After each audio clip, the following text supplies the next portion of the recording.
Last Minute Math by Ang Math Class, and I'm Miss Ang. Some of the material that I used in these videos are from this workbook, and some of it are from my 10 years experience from being a high school math teacher. So let's get started. We are talking about this chapter 1, understanding the real numbers. So when you talk about the real numbers, maybe your teacher already said it or seen this. It's called a Venn diagram that explains the real number system. A lot of my students are going to ask, there's real number system, there must be unreal number system. Well, that actually is, but we don't call it unreal. We call it imaginary numbers, or sometimes we call it complex number. Okay?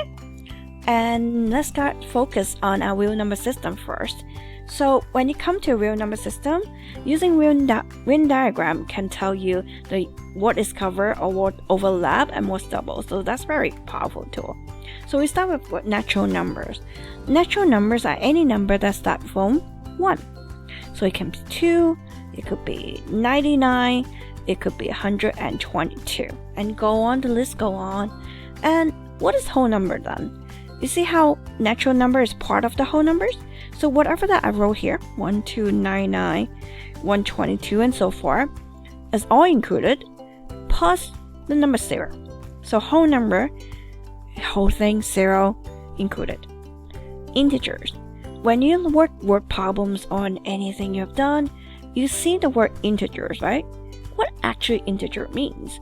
Integer numbers is anything that with whole and natural. So I have 0, I have 1, I have 2, I have 99, and so forth. But I also have negative number. So I will have negative 1, I might have negative 5, I might have negative 129. So negative number, 0, and positive numbers are all integers.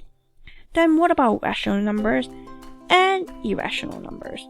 So if I have a numbers that you have used before, a lot of my students don't like it, but they will have to learn it, is a fraction.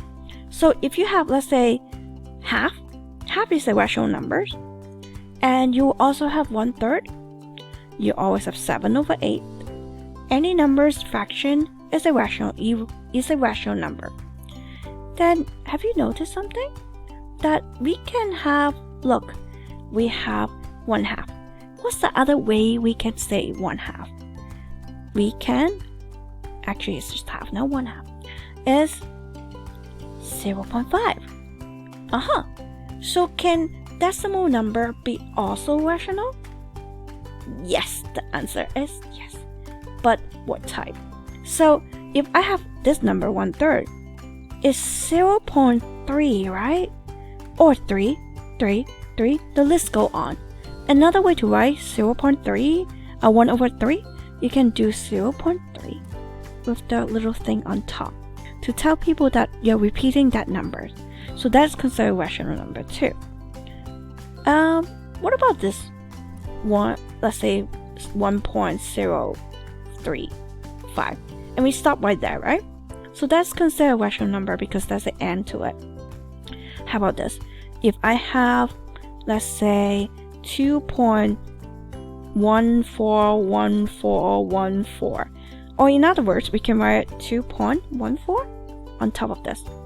Yes, that will be rational number because they repeat itself. They kind of have the same 141414 and so forth, right?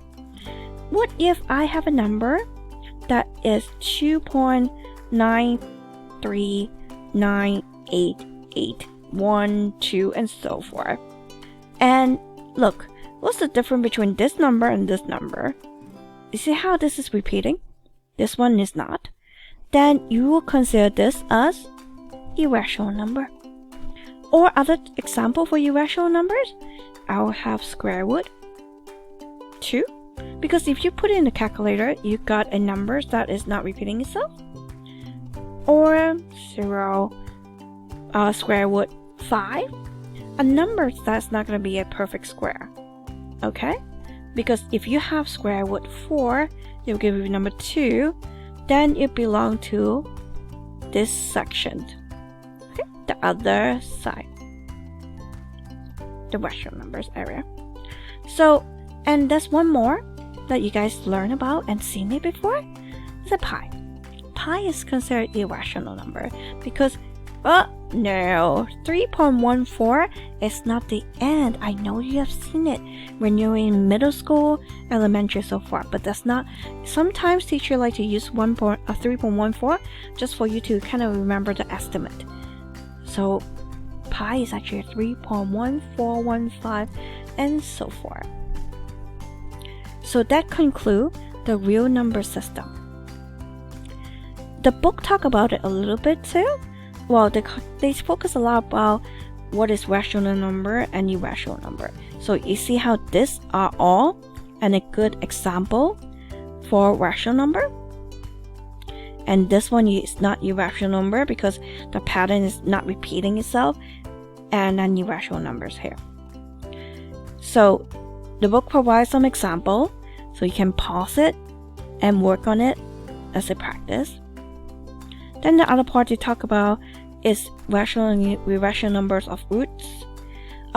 This one is a little bit too, I think, complicated for Algebra 1.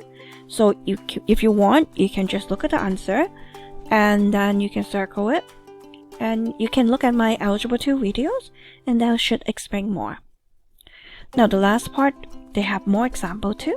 You can pause it and practice. Then here goes our little summary. So this is the real number system. And then keep in mind that there are numbers that are not real, and they are the negative of the square root because you cannot find it. You can try and putting it in the calculator, you will not see the answer. So here's some of our video. Don't forget to subscribe and like. Thank you so much for watching.